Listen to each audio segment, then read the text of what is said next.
Wallahi dahsyat, amalan ini wallahi dahsyat, manfaatnya banyak untuk menyembuh penyakit, menabulkan hajat, memudahkan urusan, dan tidak pernah saya sampaikan amalan ini, semua alhamdulillah berhasil mendapatkan hajatnya.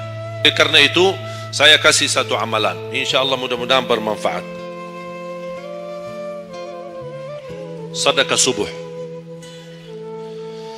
Sedekah subuh, kenapa saya berkata sedekah subuh? Bukan berarti tidak boleh sedekah di waktu yang lain. Semua sedekah boleh di setiap waktu dan setiap saat, hari Jumat maupun selain hari Jumat. Tapi sedekah subuh itu termasuk sedekah yang terbaik. Kenapa? Bukan kata saya, tapi kata Rasulullah sallallahu alaihi wasallam. Setiap waktu subuh Allah turunkan malaikat, tugasnya mendoakan orang yang bersedekah subuh hari. Allahumma a'ti munfiqan khalafa. Ya Allah, ganti yang lebih baik bagi orang yang infak di subuh hari. Ibu-ibu lagi halangan tidak salat, sebelum beraktivitas isi sedekah subuh. Anda tidak usah susah-susah mencari anak yatim dan orang miskin di subuh hari. Mulai hari ini masing-masing bikin kotak amal atau botol atau kaleng, simpan di rumah. Setiap habis salat subuh sebelum beraktivitas isi sedekahnya. Apalagi kalau sedekah itu disertai doa. Begitu anda sedekah, sebutkan hajatmu. Ya Allah, dengan berkah sedekah ini, ya Allah, saya ingin nikah. Mudahkan jodoh. Nikah lagi juga boleh doa, tidak apa-apa. Ada yang sedang melamar kerjaan, anda isi wallahi dahsyat, amalan ini wallahi dahsyat, manfaatnya banyak untuk menyembuh penyakit, menabulkan hajat, memudahkan urusan, dan tidak pernah saya sampaikan amalan ini, semua alhamdulillah berhasil mendapatkan hajatnya. Begitu anda isi doa, ya Allah, dengan berkah sedekah ini mudahkan lamaran kerjaan saya. Ya Allah, dengan berkah sedekah ini mohon titipkan pahalanya untuk kedua orang tua saya. Kalau ada yang merasa dirinya suka marah, suka emosi, ya Allah, dengan berkah sedekah ini tenangkan hati dan jiwa saya agar tidak emosi lagi. Ya Allah, dengan berkah sedekah ini karuniai kepada aku anak penghafal Al-Quran. Bu, jemaah sekalian, saya berkeluarga 12 bersaudara, timnas, dan kami memang sudah disusun satu lusin.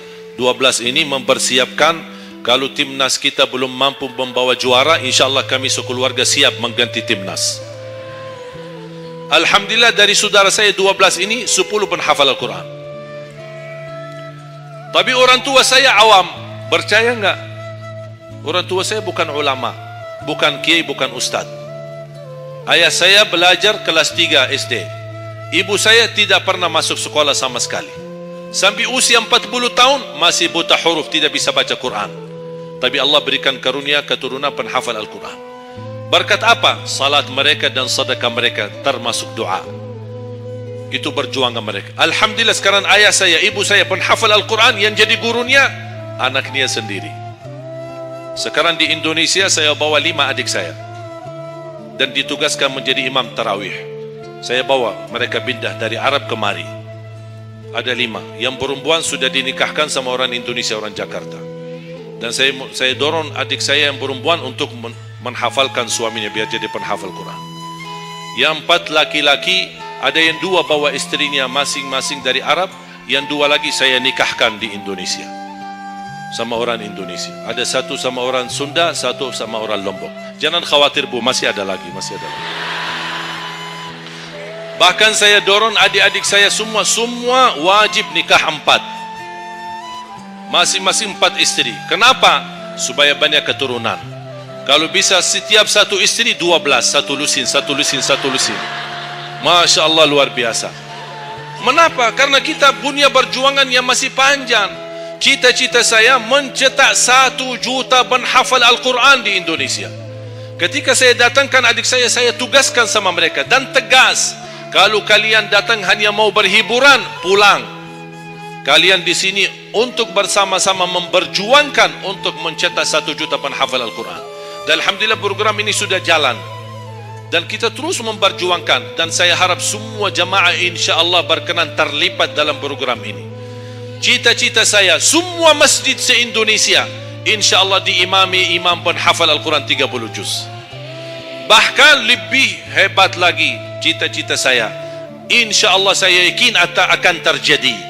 Insya-Allah di demikian hari, di waktu yang Allah insya-Allah tentukan, insya-Allah presiden kita penghafal Al-Quran. Coba, ya Allah, rasanya enak. Langsung diumumkan di Masjid Istiqlal, khatib dan imam salat Idul Fitri, penghafal Al-Quran 30 juz, Presiden Republik Indonesia. Oh, mantap. Imam salat Idul Adha, Presiden kita. Salat Jumat, khatib dan imam, Presiden kita. Tidak perlu ganti imam. Sudah tidak perlu ganti imam, subhanallah, luar biasa. Coba, saya kagumi ketika membaca dan melihat YouTube-nya Presiden Erdogan, Turki. Walaupun beliau bukan penghafal Al-Quran, tapi murattal bacaannya beliau, Masya Allah. Mana ada sekarang presiden di dunia Islam sebagaimana bacaannya yang benar. Ini sudah saatnya, tapi bukan sekarang ya, nanti maksud saya, sabar dulu. Nanti jadi kacau nanti semua. Nah, sabar dulu. Insya Allah ada waktunya. Insya Allah. Mulai dari sekarang kita ayo bersama-sama mempersiapkan untuk kalau anda gagal menjadi penghafal Al-Quran, jangan gagal anakmu, cucumu, generasi yang ini semua. Kita melihat, saya bangga. Kenapa saya semangat untuk mencetak 1 juta penghafal Al-Quran? Itu berkatnya acara Hafiz Indonesia.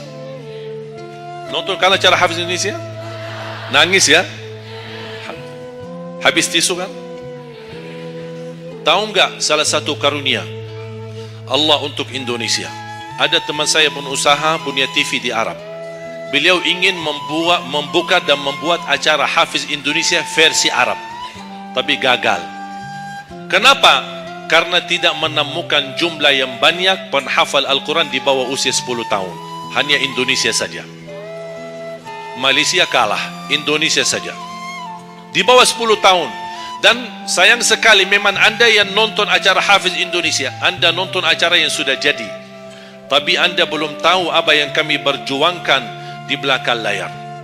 Sebelum acara Hafiz Indonesia 4 bulan bekerja keras, sambil tim turun ke lapangan, ke desa-desa, kampung-kampung, ke pulau-pulau untuk menumpulkan dan mendatangkan, menghadirkan para penghafal Al-Quran. Ketika dibawa di Jakarta 2 bulan berturut-turut kami didik mereka. Yang awalnya pemalu, awalnya ada yang mohon maaf kencing di celananya sendiri, sakit tidak berani, takut. Alhamdulillah sekarang menjadi mereka pemberani. Bahkan mereka berlumba-lumba azan subuh. Mereka berlumba-lumba membangunkan sesama saudaranya. Sama-sama tertib makan. Kita menghadirkan dokter kesehatan, kita menghadirkan dokter psikologi jiwa untuk menjaga perasaan mereka selama 2 bulan. Didampingi kadang-kadang ibu mereka, didampingi kadang-kadang ayah-ayah mereka. Dan semua rata-rata sepakat orang tua mereka, tidak pernah kami merasakan bangga memiliki anak sebagaimana kami melihat perjuangan di Hafiz Indonesia. Dan alhamdulillah begitu selesai acara Hafiz Indonesia, kami tidak tinggalkan mereka. Kami terus kawal, kami terus pimpin. Dan alhamdulillah mereka di kampung masing-masing sudah membangun rumah tahfiz. Ada yang membangun pesantren untuk mencetak dan melahirkan jumlah yang banyak penghafal Al-Quran. Dan ini perjuangan luar biasa, tidak mudah. Berapa biaya yang dikeluarkan, dan mohon maaf belum ada sponsor yang bisa mensponsori kita dan membayar full untuk kita. Kita terus bekerja keras, dan alhamdulillah masih Allah hantarkan kepada kita orang yang dermawan, orang yang baik, yang berduli dengan dan mencintai Al-Quran. Allah anugerahkan. Wallahi menurut saya saat ini, zaman ini, sedekah yang terbaik dan yang termulia, semua apapun yang terkait dengan Al-Quran, itulah yang termulia. Makanya boleh anda ketika anda bersedekah, jangan lupa disertai doa. Di antaranya, anugerahkan ya Allah Indonesia menjadi negara Al-Quran. Tapi tolong fokus. Kalau anda isi sedekahnya, tolong disesuaikan. Jangan isi sedekahnya koin, teng, tapi doanya sampai terbit matahari. Tidak ada malunya. Kata Allah, koin-koin aja sedekahnya, doanya dah habis-habis. Hajatnya panjang lebar. Malu kita sama. Bukan Allah tidak bisa. Allah maha bisa menabulkan hajat. Tapi kita malu sama Allah. Kau cuma bikin teng, ya Allah, ya Allah, ya Allah, panjang. Fokus. Kalau usulan saya, satu sedekah, satu hajat. Satu sedekah, satu hajat. Dan insyaAllah akan anda melihat manfaatnya. Mudah-mudahan semua yang hadir, insyaAllah menjadi keluarga besar 1 juta penghafal Al-Quran. 1 juta mencetak penghafal Al-Quran. 1 juta keluarga Al-Quran yang insyaAllah akan membangun generasi baru yang membawa Indonesia menjadi baldatun tayyibatun wa rabbun ghafur, dan di masa yang akan datang insyaAllah Indonesia menjadi lebih baik. Amin ya rabbal alamin. Barakallahu fikum. Terima kasih, semoga bermanfaat. Kurang lebihnya mohon maaf. Mungkin ada panitia ingin menyampaikan selanjutnya.